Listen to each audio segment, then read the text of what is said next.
Alô, boa tarde. Já está ouvindo bem aí, não? Já mandei para... Boa tarde aos nossos colegas corretores de imóveis. Hoje nós teremos uma live especial em comemoração ao nosso mês, ao mês do corretor de imóveis, que é o dia 27 de agosto. E hoje nós teremos uma grande live com o professor João Diniz Marcelo, que vai nos trazer grandes acréscimos à nossa vida profissional na área de avaliação. Então, todos aqueles que estão aí conosco neste momento, nós queremos cumprimentá-los com uma boa tarde, que vocês tenham uma ótima live e que nós possamos aprender bastante, porque a área de avaliação, ela não é uma área que você saiba tudo. Se você vai estar sempre aprendendo mais alguma coisa, você vai sempre que você tiver uma outra live falando sobre avaliações, é importante você assistir, porque ela nunca deixa de ser inovadora, sempre há dados técnicos, alguma coisa que muda na nossa legislação.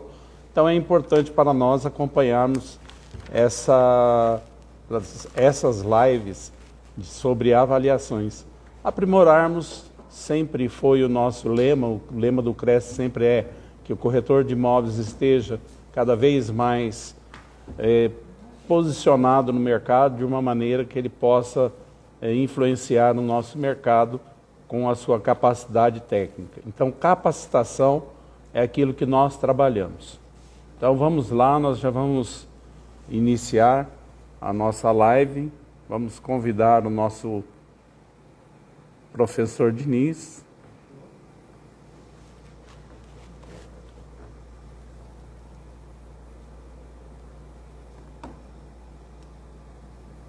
Tá aqui, né?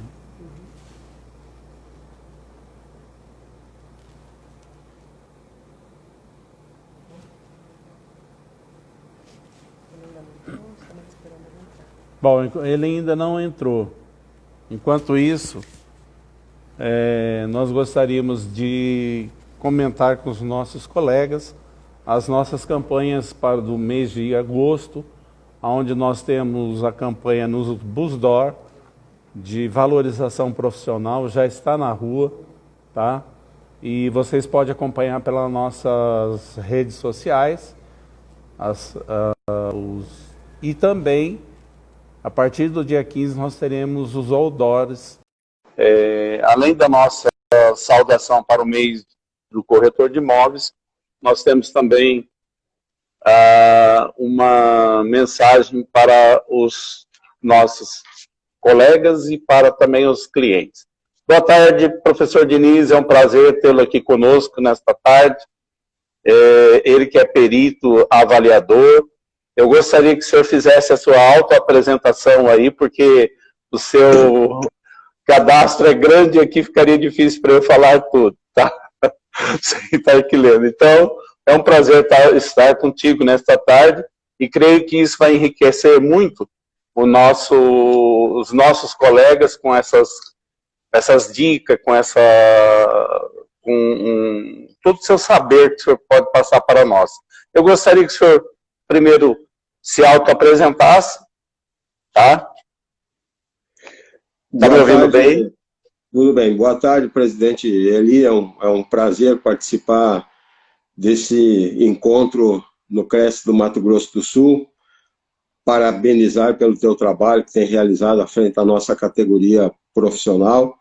Dizer que é uma honra esse convite do Cresce do Mato Grosso do Sul. E eu me apresento sempre como corretor, que é o que eu sou, na essência, corretor de imóveis, a formação em engenharia de geologia, mas eu sou corretor de imóveis e, principalmente, atuo na área de avaliações de imóveis como professor ministrando curso no Brasil todo e trabalhando nesse mercado de avaliações. Não tem muita característica em relação a isso, mas só dizer que o nosso trabalho é feito dessa forma, dessa maneira. Agradecer também ao convite do teu diretor, do James Gomes, que além de diretor é um amigo, é um parceiro de mercado imobiliário, de avaliações, é um parceiro de pescaria, né? Ele e a esposa dele, a Inês, são pessoas que sempre me recebem maravilhosamente bem na casa deles quando eu estou aí em Campo Grande. Então, agradecer esse convite e agradecer a todos os colegas do Mato Grosso, do Claudemir, Mato Grosso do Sul, né, do Claudemir, das pessoas que nós temos contatos aí nesse estado que eu particularmente aprecio muito. Beleza, é uma satisfação para nós, e o Cresce de Mato Grosso do Sul se sente honrado com essa sua participação, e eu gostaria que você falasse um pouquinho sobre a nossa, essa parte da avaliação para os colegas corretores que estão nos acompanhando, para depois nós entrarmos nas perguntas propriamente, porque nós temos alguém já mandando perguntas, que é importante isso daí, e eu gostaria que você falasse um pouquinho, dando o seu parecer sobre esse nicho na área imobiliária para o corretor de imóveis. Ótimo. O nosso tema, então, é como tornar a avaliação de imóveis uma atividade rentável e gratificante. Eu quero primeiro dizer que a avaliação de imóveis é um segmento extremamente importante no mundo todo. No mundo, ela é muito grande, e no Brasil ela está começando agora. Por exemplo, nós temos na Inglaterra o RICS, que é uma instituição de avaliação, tem sede em Londres, e ela tem 180 mil avaliadores espalhados no mundo todo. Temos ainda também em Londres a IVSC, que é outra entidade que congrega 120 mil avaliadores. Na Europa temos ainda a Tegova, que é um grupo europeu que está presente em 38 países e tem 70 mil avaliadores cadastrados. Temos nos Estados Unidos a Price Foundation, que é uma instituição que tem um significado extremamente importante nas avaliações mundiais. Ela tem sede em Washington e tem 70 mil afiliados, 70 mil avaliadores. Na América Latina, nós temos a UPAV, que é a União Pan-Americana das Associações de Avaliadores, com mais de 70 mil associados. Então, o mercado de avaliações ele é enorme no mundo todo. Isso aí eu citei assim, as maiores entidades que nós temos de avaliações no mundo. O que nós temos no Brasil? No Brasil, nós temos o IBAP, que é o Instituto Brasileiro de Avaliações de Perícia e Engenharia, que é permitido aos engenheiros e aos arquitetos fazerem o seu cadastro no IBAP. E temos o CNAE, que é o Cadastro Nacional dos Avaliadores Imobiliários, que é regulamentado pelo COFES, e que nós temos hoje aproximadamente mais de 30 mil avaliadores cadastrados no COFES. Então, o que nós temos no Brasil são essas duas entidades. E nós afirmamos que isto é uma atividade extremamente rentável, porque nós temos colegas corretores de imóveis hoje que vivem praticamente de avaliações. Tem colegas que não trabalham mais como corretores, tem colegas que trabalham como avaliadores. Aí mesmo no Mato Grosso do Sul, eu tenho conhecimento de colegas que fazem muito na avaliação. O próprio James disse assim, Diniz, o que me salvou nessa pandemia, no início da pandemia, foi que eu fiz uma avaliação de uma empresa que eu recebi muito bem e que eu estou conseguindo me manter. O Eduardo Ferzelic, de Campo Grande, também é outro corretor que eu sei que faz avaliações, eu sei porque eles me mandam e-mails solicitando ajuda. O Robson Luiz, o Jorge Gaidarge, a Cláudia Cabral, de Dourados, o Gilmar Matias, de Dourados, o próprio João Araújo, presidente do Sindimóveis, né, aí de Campo Grande, o Firmiano Marques Vaz, de Maracaju, lá na terra da linguiça boa, também faz avaliação, né, o José Antônio Carmo, de Corumbá, a Márcia Santos, de Três Lagoas. Então, são colegas que eu sei que fazem avaliações aí no Mato Grosso do Sul e que têm um resultado bom. Além no Brasil inteiro. Agora eu tive depoimentos, né, nesse estado, nessa pandemia, de pessoas que fizeram um trabalho fantástico, maravilhoso. O próprio presidente do Cresce do Paraná, o teu colega, o Castignaro, que tu conhece bem, o Castignaro, o Luiz Celso Castignaro, né? O Luiz Celso, 90% do escritório dele, que ele tem um escritório em Curitiba, é de avaliações de imóveis. A minha colega, a minha sócia, a minha parceira, Silmara Gotardi, ela vive praticamente de avaliações e faz avaliações há muito tempo, faz avaliações muito bem.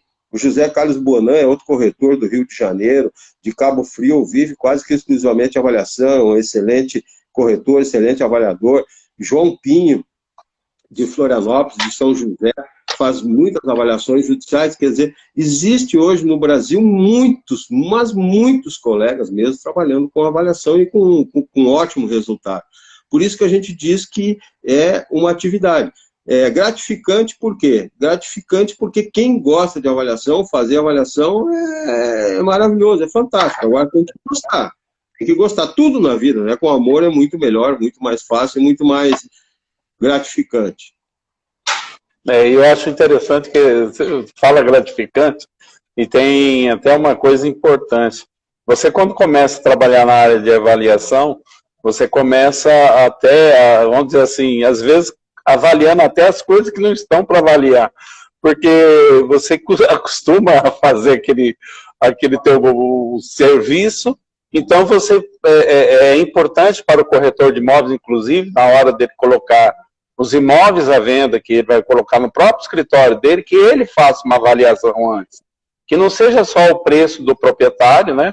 Mas que ele faça esse levantamento, né?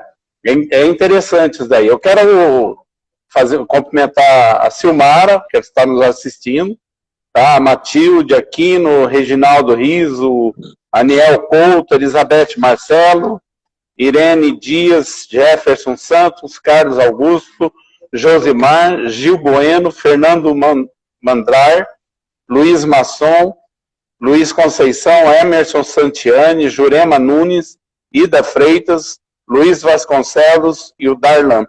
É importante, eu gostaria de fazer uma lembrança para os nossos colegas, a gente tem trabalhado muito nesse sentido, até porque nós temos vários profissionais novos que estão entrando no mercado. Esse serviço, ele não é um serviço gratuito, é um serviço vendido, ou seja, ele tem um custo, ele requer o seu conhecimento na aplicação no mercado e fora a responsabilidade, né, professor? Tem esse detalhe que as pessoas têm que entender nesse momento, né? A responsabilidade ela é muito grande, responsabilidade civil, criminal e judicial, nós respondemos por tudo aquilo que nós fizemos, né? Isso é importante. Eu costumo dizer que a avaliação que nós nos referimos, a avaliação que nós fizemos, o curso de avaliação que nós fizemos, não é esta avaliação simplesmente para a venda do imóvel, que tu vai chegar para o proprietário e vai falar para ele verbalmente. O teu imóvel vale 530 mil. Isso praticamente a gente não cobra, alguns casos, alguns cobram, mas muitos usam o conhecimento da avaliação para conseguir fazer a captação, a angariação, o agenciamento com exclusividade. Aí se utilizam do conhecimento da avaliação para fazer a captação com a exclusividade da venda. Isso é muito comum os colegas fazerem esse tipo de trabalho. E a questão importante que sempre pergunta assim, né? Como é que eu vou entrar nesse ramo de avaliações, que é o objetivo da nossa live? Então, primeiro, quem são os profissionais no Brasil habilitados a realizar avaliações de imóveis? Falando em avaliações de imóveis, são 4 profissionais: os engenheiros, os arquitetos, os corretores de imóveis e os oficiais de justiça. Nós estamos falando em avaliações de imóveis. São esses os profissionais habilitados em lei no Brasil a fazerem avaliações de imóveis. Os corretores de imóveis são habilitados em lei a partir da Lei 6.530 de 78, do artigo 3º. Então, todo corretor de imóveis, independente de estar registrado no CNAE ou não, está habilitado em lei a realizar avaliações judiciais e extrajudiciais. Qualquer corretor de imóveis, não precisa estar habilitado no CNAE. É óbvio que, estando habilitado no CNAE, significa que ele fez um curso, que ele tem um melhor preparo para fazer a avaliação. Então, a recomendação é que ele se cadastre no CNAE. O próprio CRES do Mato Grosso do Sul, em convênio com o CRES de São Paulo, ele oferece esse curso gratuito, online, para os corretores de imóveis, com direito a registro no CNAE. Existem vários cursos no Brasil que possibilitam essa inscrição. Então, a primeira recomendação é: todo corretor de imóveis que quiser fazer avaliação e ter sucesso nas avaliações, faça um curso e se cadastre no CNAE. E essa é a recomendação. Repito, não é obrigatório, mas ajuda muito o cadastro, o registro no CNAE, o conhecimento para se cadastrar no CNAE. E depois de cadastrado no CNAE, né, ele vai poder trabalhar com maior conhecimento nas avaliações de imóvel. Ele pode trabalhar nas avaliações judiciais e nas avaliações extrajudiciais, que são fora do âmbito da justiça. Então, essa é a primeira recomendação. Sendo corretor, se cadastre no CNAE. E aí vai abrir um mercado de trabalho que depois nós vamos comentar. Exato. E é importante o seguinte, o curso de avaliação só vai capacitar você a poder fazer um laudo mais, vamos dizer assim, com propriedade para o seu cliente, né? Eu vou começar as perguntas, porque essa aqui já falou justamente sobre avaliação. Sobre isso que o senhor acabou de falar, mas vamos ser bem precisos no que ele perguntou. A avaliação hoje só tem valor jurídico se for PITAM? PITAM, ele está perguntando, PITAM, que ele está falando, é parecer técnico de avaliação mercadológica, né? O perito do juízo, quando ele faz um trabalho, ele faz o laudo pericial, não é o parecer. Quem faz o parecer é o assistente técnico, pelo novo Código de Processo Civil. Então, eu recomendo a todos os corretores de imóveis, todos os corretores, todos os meus alunos, quando vocês trabalharem na justiça, vocês denominem o trabalho que vocês vão fazer de laudo técnico de avaliação mercadológica. Laudo, o perito do juiz ele elabora um laudo. O assistente técnico faz um parecer. Aí a pergunta é, professor, e fora da justiça, o que eu faço? É PETAM? Não. A minha recomendação é que continue sendo laudo técnico de avaliação mercadológica. Por quê? Qual é a maioria da formação dos corretores? É TTI, é o curso técnico de transações imobiliárias. Então, o que nós somos? Nós somos técnicos. O que nós elaboramos? Laudos técnicos de avaliação mercadológica.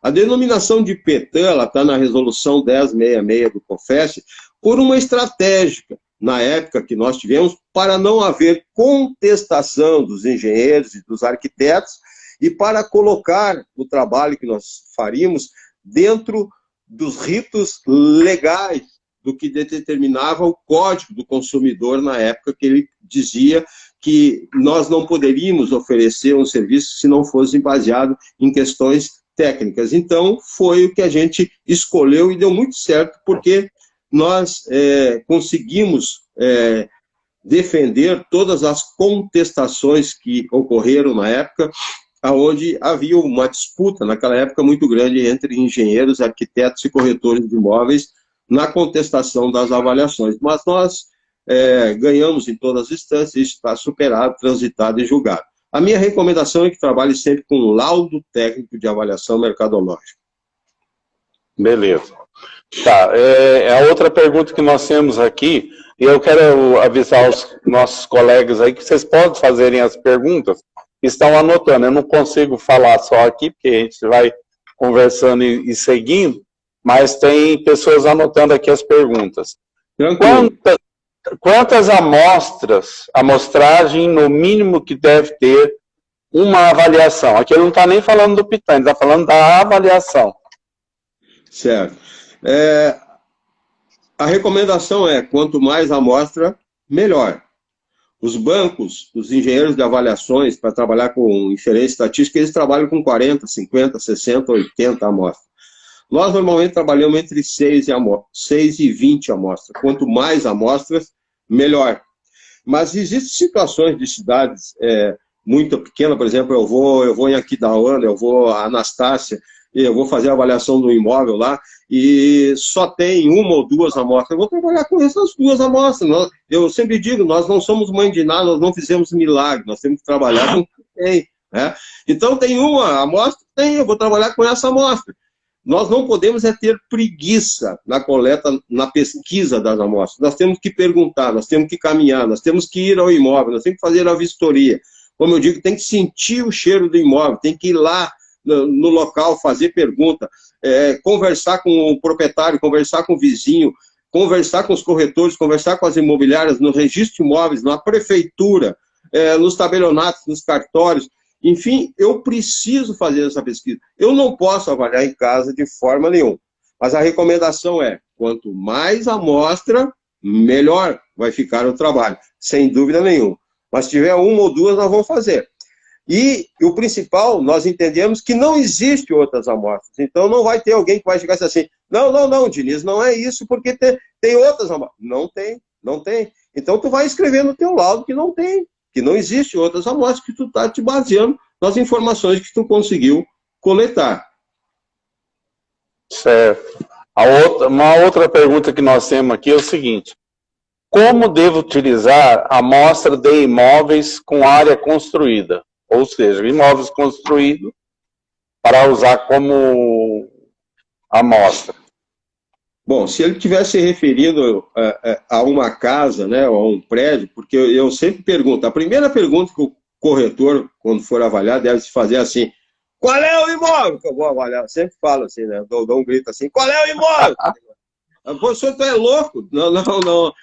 É que isso resolve 50% da avaliação, porque primeiro eu tenho que saber qual é o imóvel. Bom, se for uma casa, a casa eu avalio por 2 metros. Primeiro pode ser pelo comparativo. Então eu me pergunto, existem outras casas similares, iguais a essa? Existe, então vai ser o comparativo. Não existe, vai ser o método evolutivo. Nós vamos separar o valor do terreno do valor da edificação e vamos somar os dois. Então, qual é a área que eu considero? É a área da vistoria.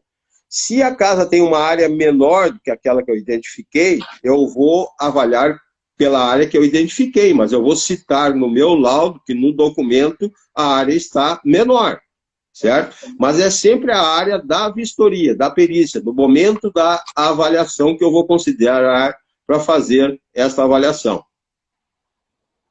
Beleza. Tá, aqui nós temos uma outra pergunta, que é avaliar um imóvel que foi, na realidade ele está avaliando um imóvel que foi desapropriado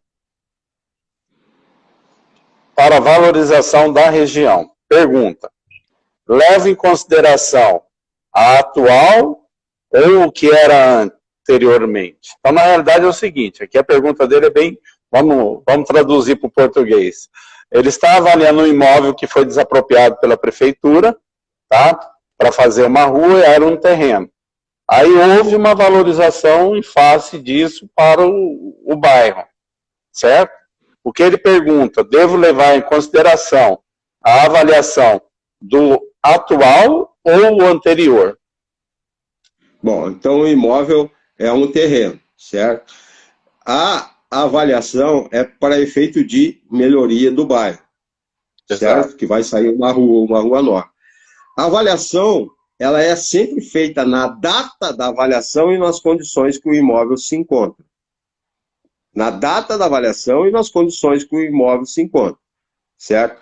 Então, ele, quando fizer esta avaliação, ele tem que considerar como o imóvel se encontrava na data da avaliação. Mas essa avaliação, qual é o propósito dessa avaliação? Essa avaliação é para desapropriação. Desapropriação para qual finalidade?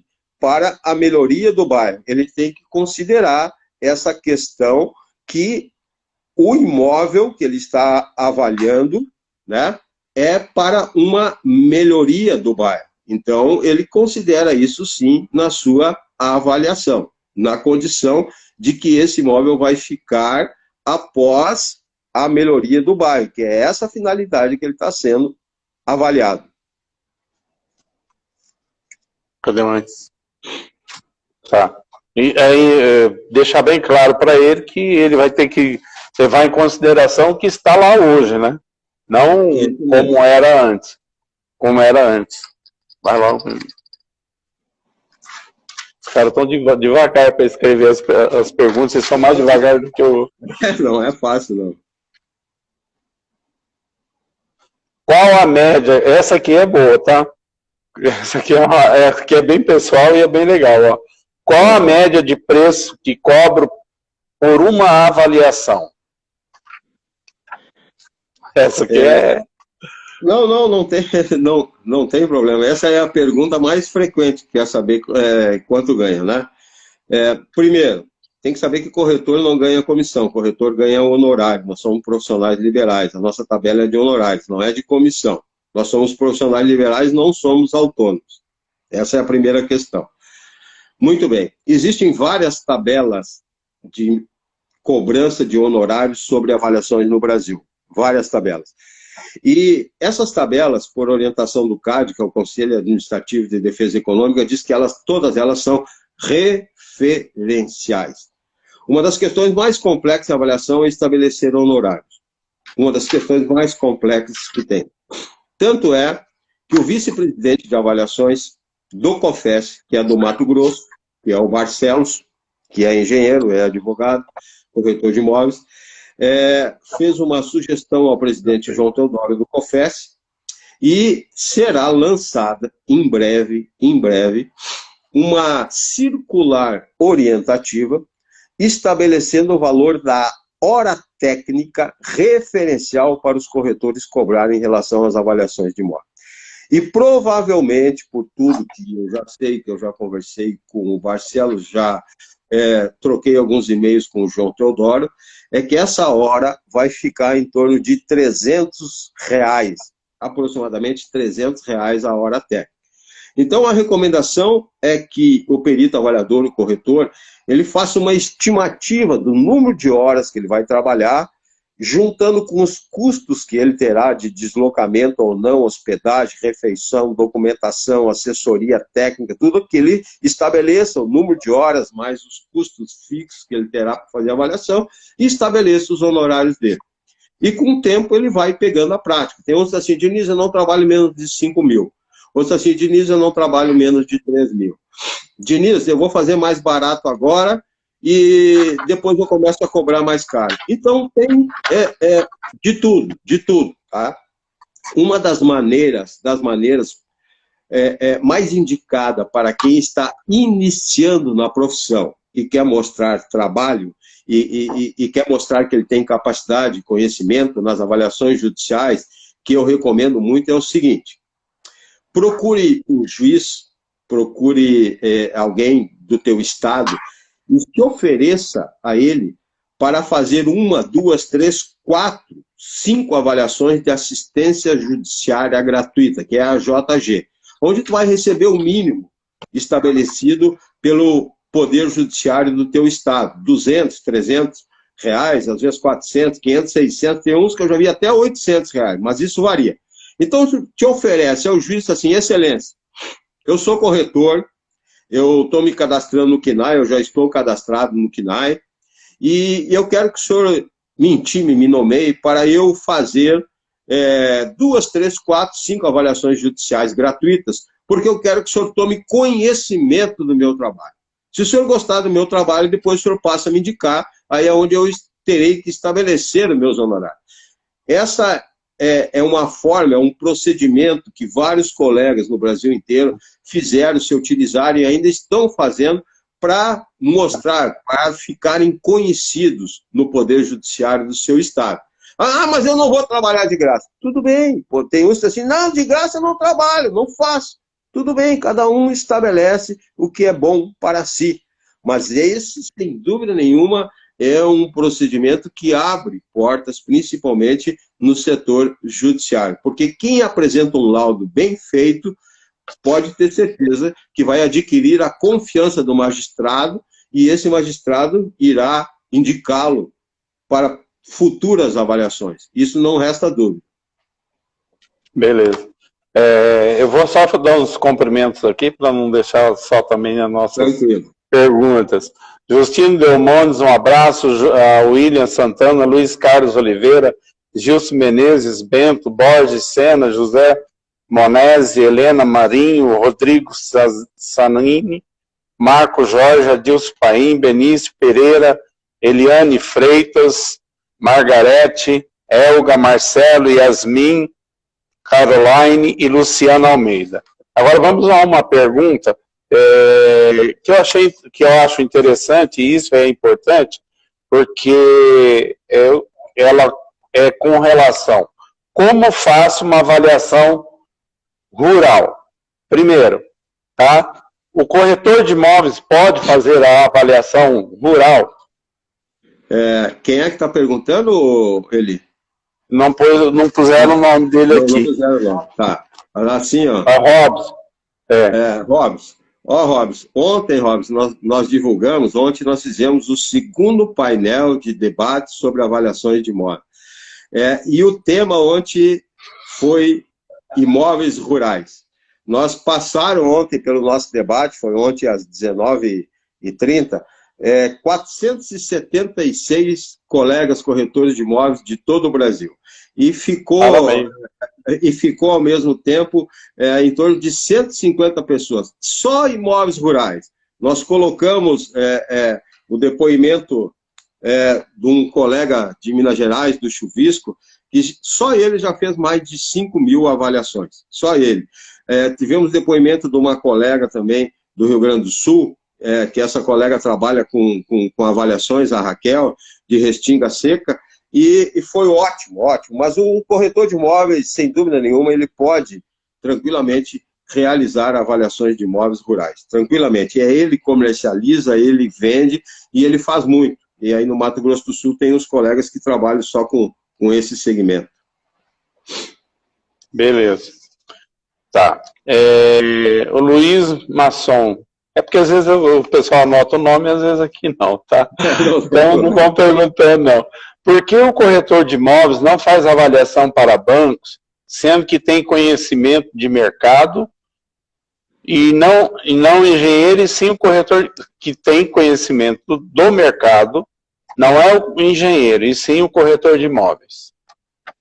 Essa é uma boa pergunta também. Luiz Masson, tu está enganado. O corretor de imóveis faz avaliação para todos os bancos. Todos os bancos, no Brasil todo. O único banco que é mais difícil, até diria bem difícil o corretor fazer, é a Caixa Econômica Federal. E a Caixa Econômica Federal detém em torno aí de 70% dos financiamentos imobiliários, certo? Mas por que isso? Porque a Caixa exige que quem faz a avaliação para a Caixa seja engenheiro civil ou arquiteto, avaliação de imóvel urbano. Engenheiro civil ou arquiteto. Tem uma empresa, participe de uma licitação e emita a RT, anotação de responsabilidade técnica. Mas por que a Caixa tem isso? A Caixa tem isso porque o setor de avaliações da Caixa é formado por engenheiros e arquitetos, então é uma reserva de mercado. Mas nós somos parceiros da Caixa, nós somos correspondentes da Caixa, nós vendemos os imóveis adjudicados da Caixa no Brasil todo. Então, há muitos anos há uma pressão do presidente do COFES, do João Teodoro, há uma pressão dos diretores do COFES, todos eles. Muitos presidentes da Caixa, que já passaram pela Caixa, já se convenceram que o corretor tem que fazer a avaliação. O problema é convencer o departamento de engenharia, que é engenheiro e arquiteto, que é uma corporação. Mas, independente da Caixa, nós fizemos para todos.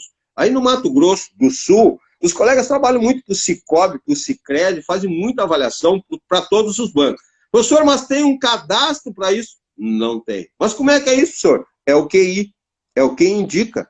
Eu já disse que nós, corretores de imóvel, nosso patrimônio, nosso negócio, não são imóveis.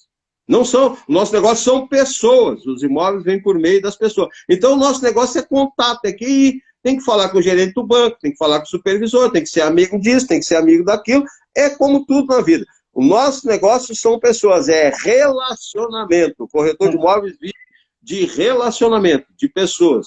Mas nós fizemos avaliação para todos os bancos. Por exemplo, o Banco do Brasil, no Tocantins e na Paraíba, com os teus dois colegas mais antigos, que é o Valdeci, no Tocantins, o Valdeci conseguiu um convênio com o Banco do Brasil para os corretores fazerem avaliação de imóvel com o Banco do Brasil. O Rômulo, na Paraíba, também conseguiu um convênio com o Banco do Brasil para os corretores fazerem avaliação com o Banco do Brasil. Então, faz em todo o Brasil, em todo o Brasil. E nas cidades muito, muito distantes, onde o corretor de imóveis não chega, quem faz para a Caixa Econômica Federal é o corretor de imóveis. É interessante que eu estive numa reunião com Pedro Guimarães, quando ele esteve aqui em Campo Grande, E uma das reivindicações, eu acho interessante porque ele é daquele que já dá a bola na hora, né? Você jogou a bola para ele, já mata no peito e enfia no gol. Aí foi perguntado para ele por que o corretor de imóveis não faz avaliação para a Caixa.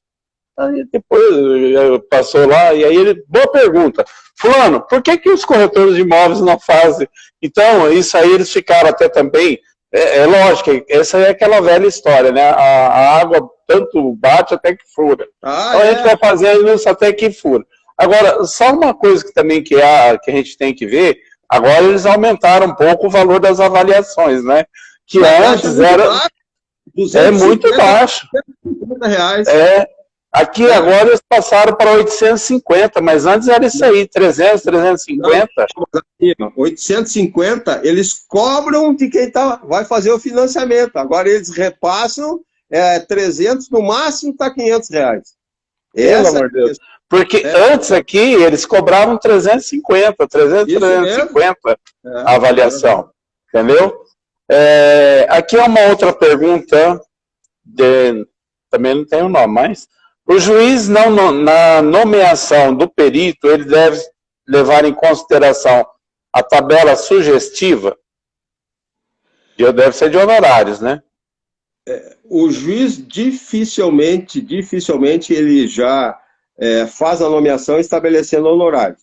Ele faz a nomeação estabelecendo assistência judicial gratuita ou solicitando para que o perito estabeleça os honorários dele, mas é muito difícil ele estabelecer o honorário. A não ser quando é um processo que já foi depositado os honorários e o perito não fez, ou o perito se negou a fazer e colocar, aí ele pode dizer assim, os honorários estipulados na folha tal é tanto, o perito aceita ou não aceita. Aí depende do perito, certo? Mas é muito difícil ele estabelecer os honorários. Ele não estabelece. Quem estabelece é o perito, e no momento que tu faz a petição dos honorários, ele submete às partes, ou à parte que vai pagar, se ela aceita ou não aceita os honorários. Pode haver impugnação, o que é até bastante normal, por isso que quando se faz a petição, a recomendação é detalhe muito, muito, muito bem o que tu vai fazer na avaliação, estabelecendo, inclusive, como eu falei, o número de horas trabalhadas, os custos, deslocamentos, se tu vai contratar assessoria ou não, as certificações da avaliação, a pesquisa, a perícia, a vistoria, se tu vai responder a quesitos, as contestações, as questões todas, para que ele não pense, porque de repente tu pede 5, 10, 15, 100 mil reais para fazer uma avaliação, mas esse cara tá louco, né? E outras questões também é a qualidade da avaliação. Nós estamos muito acostumados, a maioria dos processos, milhões de processos, com o que a gente chama de folhinha, que é uma folha onde tem o valor do imóvel, que essa folhinha, ela como é que eu vou dizer, é uma opinião, é uma menção do valor do imóvel, que a gente não sabe de onde é que saiu isso, se foi Chico Xavier, se foi Mandiná, se foi um espírito, uma entidade que baixou lá e o cara disse que é aquele valor, certo? Sem fundamento, sem metodologia, sem nada. E, infelizmente, no Brasil, os processos estão lotados, recheados, que a gente chama de folhinha. Nós estamos falando numa avaliação completa, com credibilidade, com selo, com certificação, com nome, com responsabilidade judicial, responsabilidade técnica, com metodologia, com matrícula atualizada, com os anexos básicos, com os mapas de localização, de situação, com o mercado imobiliário, com valor, com tudo, com avaliação completa, com todos os itens, aqueles com o anexo 4 do normativo 001 de 2011 do CONFES e recomendo. É importante isso daí, é o seguinte, eu vejo assim, muitas vezes as pessoas perguntam quanto você cobra para fazer uma avaliação, aí o camarada acha caro, ele vai lá procurar aquele que faz de 300, aí ele manda aquela folhinha lá, que a hora que o juiz dá uma olhada lá, vai torcer o nariz. A Luciana Almeida, né? A Luciana Almeida pergunta, qual a diferença de valor documental de um parecer técnico e um laudo de avaliação? Aqui são duas áreas, né, na realidade. Não tem, é que não tem laudo e não tem parecer. É que essa história de parecer, como eu falei no início, o parecer foi uma alternativa que na época nós encontramos para não haver contestação dos CREAS e do CONFEA. Foi uma alternativa. Então, por algum tempo, os engenheiros arquitetos diziam assim, o corretor faz um parecerzinho, como se parecer fosse pejorativo. E nós fizemos laudo. Mas se nós formos no Michaelis, no AIS, no dicionário, e nós verificarmos qual é a definição de laudo, está lá escrito. É um parecer emitido por um especialista. Então, por isso que eu recomendo que nós fizemos laudo. Não tem diferença, no meu entender, entre parecer e laudo. Tanto é que na justiça, o perito do juízo pelo novo CPC, como eu já disse, ele faz o laudo pericial. E o assistente técnico, por mais renomado que seja, ele vai fazer o parecer, que é o que está escrito no novo Código de Processo Civil. Então, eu não vejo diferença nenhuma e recomendo que nós façamos laudo técnico de avaliação mercadológico, porque nós trabalhamos no mercado. Outra questão importante que eu quero salientar é para quem quer tornar a avaliação rentável, é que depois que ele se qualificou, ele tem que fazer um trabalho do nome dele. O que ele precisa fazer? Ele precisa fazer um folder, ele precisa fazer um panfleto com os dados dele, ele tem que fazer um currículo muito bem feito, tem que fazer agora moderno, um cartão digital já com resposta, com tudo. Ele precisa se preparar, ele precisa divulgar. Depois que ele elaborar isso bem fundamentado, pede assessoria de marketing, vale a pena o investimento. Na primeira avaliação, tu tira esse investimento, faz um trabalho bem feito, um panfleto bem desenvolvido, currículo. Se quiserem ajuda de modelos, eu distribuo isso no meu curso, mas manda e-mail, site professordiniz.com.br, ou meu e-mail, diniz@dinizavaliações.com.br. Eu mando para vocês modelos, para vocês fazerem os trabalhos de vocês, e depois de fizer, divulgar, minha gente. Aí vocês precisam divulgar, vocês têm que ir, a divulgação primeiro os QIs, né? Nós temos colegas fazendo trabalho que são os QIs, por exemplo, nós temos um corretor no Rio Grande do Sul que ele namora uma ministra, ele é namorado da ministra, o filho da ministra é juiz, não para de chegar avaliações nele.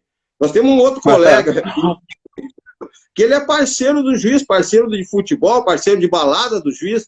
Toda semana chega nomeação para ele. É óbvio que tem que fazer um bom trabalho, porque o juiz não vai comprometer o nome dele. Então, além desse conhecimento, é óbvio que a pessoa tem que desenvolver um ótimo trabalho também. Isso é fundamental. Mas, primeiro, elaborar um trabalho de divulgação e realizar essa divulgação forte no mercado. Isso é importante, divulgar e pedir para falar com o juiz, se apresentar, mostrar o currículo só.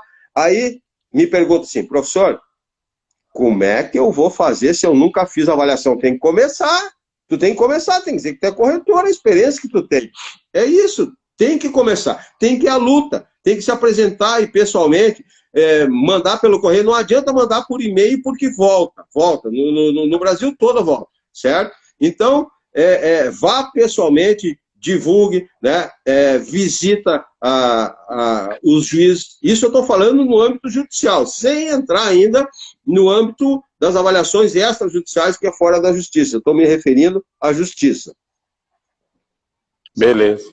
É importante, nós tivemos aqui o Tribunal do Trabalho abriu, inclusive, inscrição para os corretores que quisesse fazer avaliações judiciais, se inscrevesse lá. Então, já estão reconhecendo o nosso trabalho. Casa de madeira. Também não tem a pergunta, mas tem a pergunta, não tem quem foi. Entra em uma avaliação? Sim, nós avaliamos tudo, né? A pergunta é, esse imóvel vale mais como casa de madeira, ou vale mais como terreno, como lote? Se valer como casa, nós vamos avaliar o terreno, né? E vamos avaliar a casa separadamente, se não houver outras casas de madeira para comparar. Primeiro, sempre pergunto, qual é o imóvel? Casa. Como é que eu avalio casa? Comparativo. Tem casas iguais? Tem. Comparativo. Não tem, avalio o terreno e a casa. Como é que eu vou avaliar a casa de madeira? Se for uma casa pré-fabricada, que tenha um modelo feito por uma empresa, feita por uma madeireira, eu vou perguntar qual é o valor de uma casa nova e, em função do valor de uma casa nova, comparado com o estado da casa que eu estou avaliando, eu vou atribuir um valor para a minha casa e vou somar ao valor do terreno. Se não for uma casa pré-fabricada, não é uma casa única, eu vejo qual a madeira, as dimensões da casa e faço um orçamento de uma casa nova similar à casa que eu estou avaliando. Em comparação ao valor da casa nova, eu atribuo um valor para a minha casa que eu estou avaliando e somo com o valor do terreno. Esse é o procedimento. É interessante dizer porque, por exemplo, Mato Grosso do Sul, Campo Grande, Paraná já não, outros estados têm muita casa de madeira, a gente não tem muita casa de madeira, então às vezes as pessoas ficam meio... Não, avaliar sim, né? Nós avaliamos tudo.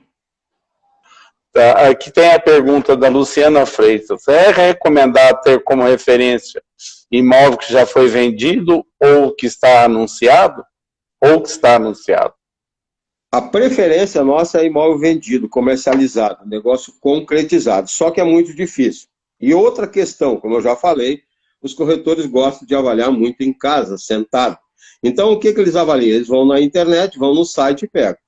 Mas tudo que está na internet ofertado, nós temos que levar em consideração o seguinte: está incluído naquele valor da oferta os honorários de corretagem, que normalmente variam no Brasil entre 5% e 6%. O que mais que está incluído nesse valor que está ofertado?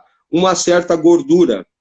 Por quê? Porque a definição de avaliação da norma brasileira avaliatória é o valor do imóvel em função do valor à vista sem honorário de intermediação. Então, os engenheiros chamam isso de fator de oferta e multiplicam o valor do imóvel que eles encontram por 0,9, ou seja, eles estão deduzindo, eles estão retirando do valor de oferta 10%, que seria 5% de honorários e 5% de desconto à vista para quem está comprando o imóvel, porque a definição de avaliação é em função do valor à vista sem honorários de intermediação, certo? Então pode fazer pelos dois, porque imóvel vendido, ofertado, é mais difícil de fazer a pesquisa. Eles fazem pelo que está ofertado no site, no portal, no FIP, no Zap, no Viva Real, nos portais das imobiliárias. Beleza. A Marcelina faz uma pergunta aqui que isso é interessante do ponto de vista futurístico, né? O que pode mudar na vida do corretor após esse tempo de pandemia? Quais são as suas considerações? É a pergunta de $1 milhão, né? O que pode mudar na vida do corretor? Mas eu sempre digo, se alguém está entendendo tudo que está acontecendo nesse momento agora, é porque não está prestando atenção. Porque ninguém sabe o que vai acontecer, ninguém sabe. Há muitas projeções. O que eu te diria para o corretor de imóveis, não vai mudar muita coisa, não vai modificar muito o mercado. Por quê? Porque nós temos imobiliárias centenárias no Brasil, nós temos imobiliárias de século no Brasil, temos imobiliárias de 50 anos no Brasil, que continuam sendo a mesma questão. O que vai aprimorar? Algumas ferramentas, algumas maneiras, mas nós trabalhamos com pessoas. E o que eu estou sentindo, os depoimentos que eu estou vendo agora, é que o valor do imóvel está realmente aumentando. Há uma procura por casa, uma procura por sítio, há uma procura por imóvel de lazer, porque as pessoas se perceberam, deram conta que elas podem trabalhar aonde elas quiserem, agora basta ter uma internet. Então, há depoimentos, por exemplo, eu tive agora fazendo uma avaliação em Garanhuns, lá no interior de Pernambuco. E o depoimento que eu tive quando nós fomos fazer uma pesquisa na imobiliária foi, a corretora disse para nós assim: nunca aconteceu o que aconteceu esse mês, que foi agora a semana retrasada que eu estava lá. Ela disse assim: nós, esse mês, aprovamos 65 cartas de financiamento de crédito da Caixa Econômica Federal. E tem muito mais gente procurando. Ontem nós tivemos o depoimento da Raquel, de Santa Maria, dos imóveis rurais, diz que vai ser o melhor ano dela em comercialização de imóveis rurais, de procura de imóveis rurais.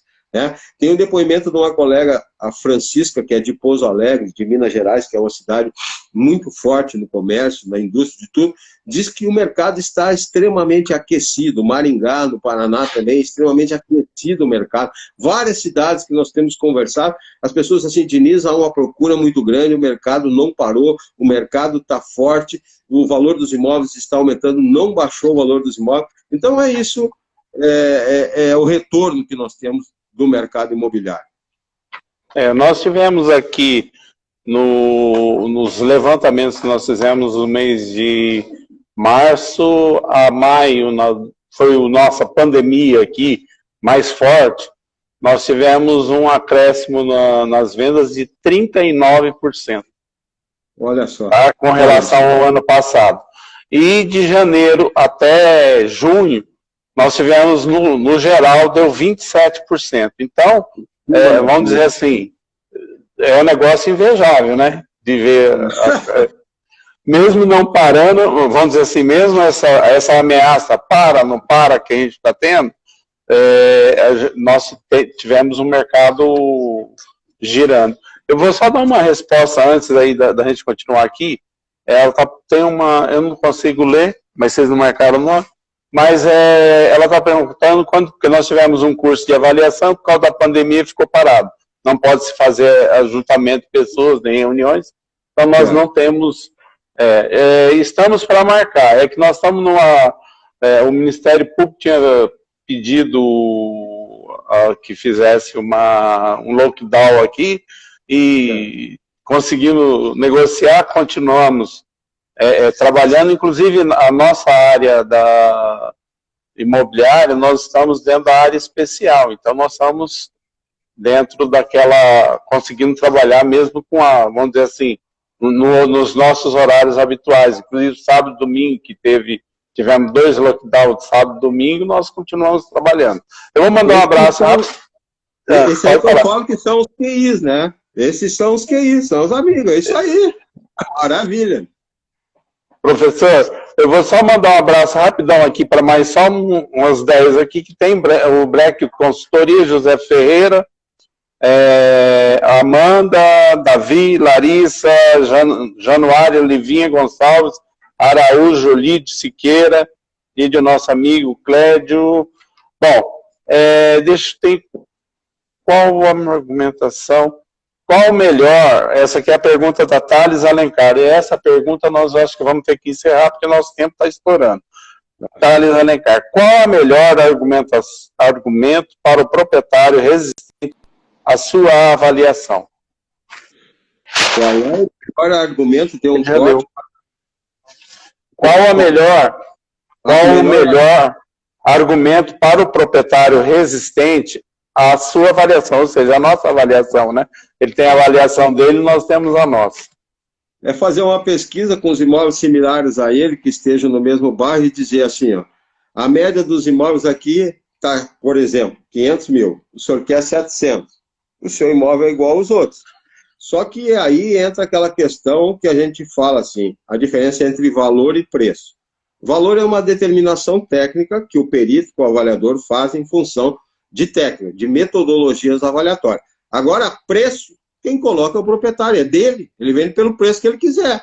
Eu posso dizer para ele é 500, mas eu só vendo por 1.000. Tudo bem, é teu, é tu que sabe. Então, é essa a questão. O proprietário coloca o preço, o corretor determina o valor. É dele, ele vende pelo preço que ele quiser, é dele. Né? Se tu vai pegar ou não o imóvel para vender, é questão tua. Eu não brinco de vender, eu não vou pegar um imóvel acima do valor de mercado para brincar de vender. Não tem condição. Até porque a gente corre o risco do camarada fazer um teste com você fica lá trabalhando no imóvel dele 6, 8 meses, aí ele vê que não vende, passa para um outro corretor, o cara vai lá e vende pelo valor que você estava falando, e aí pronto, você só perdeu. Eu vou só recomendar aos nossos colegas, corretores aí que estão na live, o seguinte, fique atento a nossas redes sociais, porque nós vamos deixar essa live na rede social. Então, a informação, inclusive, do e-mail do professor Diniz também vai estar lá à disposição de vocês, para que vocês possam buscar outras informações. E nós também já vamos prometer uma nova live. Essa live aí eu acho que seria interessante a gente falar sobre esse que o senhor falou, sobre a avaliação rural, porque ela deixa um pouco de dúvida porque a gente tem aquela... muitos dizem o seguinte: para fazer uma avaliação rural teria que ter um engenheiro agrônomo. Não, não é necessário. Não é necessário. O corretor de imóveis, com o conhecimento que ele tem, quem trabalha em imóveis rurais, ele faz a avaliação maravilhosamente bem. O próprio James, aí, eu já sei que fez, já orientei, já fez a avaliação no Mato Grosso, muito bem feita, fora as avaliações do Mato Grosso do Sul, né? Avaliações de imóveis rurais. Então, não é obrigatório ter engenheiro agrônomo. Pode ter como parceiro, claro, é ótimo se tiver, mas não é obrigatório. O corretor tem toda a competência para fazer. Agora, é aquilo que a gente diz, tem que se preparar, tem que estudar, né? E estou à disposição para fazer isso quando vocês pedirem, necessitarem, estou às ordens de vocês. Beleza. Professor, o James está mandando um abraço para o senhor, para a sua esposa, Ana Beth, tá? E nós temos só mais 3 minutos. Em nome do CRES de Mato Grosso do Sul, em nome de todos os colegas que estiveram conosco aí por minutos, pelo tempo que nós pudemos estar juntos, eu quero agradecer ao senhor essa gentileza dessa live e agradecer no mês do corretor também, parabenizá-lo, porque o senhor também é corretor, além de avaliador, tá? Parabenizá-lo. E eu gostaria que o senhor fizesse as suas considerações finais para que essa live seja completa, né? Ótimo. Eu só quero me colocar à disposição de vocês todos. Repetir que no site professordiniz.com.br, acesse lá. Tem livros, tem produtos, tem cursos, tem recomendações que vocês quiserem, né? As lives todas que nós fizemos estão no canal do YouTube da Silmara Gotardi. Entre lá, que eu já falei, é minha parceira, perita avaliadora. E quero dizer para vocês, agradecer esse convite do CRES do Mato Grosso do Sul, agradecer a ti, Eli, presidente do CRES, mais uma vez te cumprimentar por esse trabalho à frente do CRES. Quero agradecer ao colega, ao James, que eu já disse que é parceiro, a sua família, a Inês, a todos os colaboradores do CRES que fazem esse trabalho, e eu vi que o CRES do Mato Grosso do Sul fez um trabalho social muito forte nessa pandemia. Isso é importante. Então, esse é o meu agradecimento, e dizer para os colegas que acreditem muito neles, se preparem, mantenham muita coragem, muita perseverança nesse trabalho, e sempre tenham muita fé. Acreditem sempre, principalmente em vocês e naquilo que vocês são capazes de produzir. Fé sempre e muita confiança. Obrigado. Obrigado nós, um grande abraço, professor, e que possamos ter novas oportunidades.